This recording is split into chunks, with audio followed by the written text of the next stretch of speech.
Selon les prévisions du gouvernement, présentées dans le cadre de la loi de finances pour 2015, le taux des prélèvements obligatoires français, cumul des impôts et des cotisations sociales, devrait atteindre 44,7% du PIB en 2014, c'est-à-dire un niveau analogue à celui de 2013.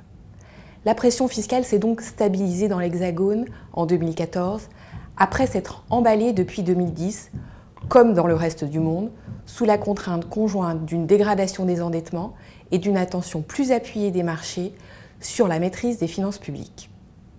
Pour autant, ce niveau de pression fiscale et sociale nationale, autour de 45% du PIB, classe la France parmi les pays les plus imposés du monde, alors que le niveau moyen de l'Europe des 27 s'établit autour de 40% et celui de l'OCDE autour de 35%.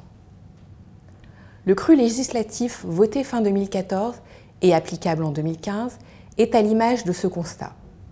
Poursuite de la stabilisation, tant des régimes que des niveaux d'imposition qui demeurent néanmoins élevés.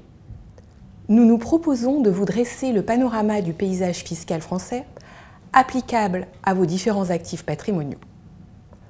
Nous débuterons par une description de l'imposition des revenus et gains liés à votre patrimoine financier et nous permettrons de vous suggérer quelques conseils.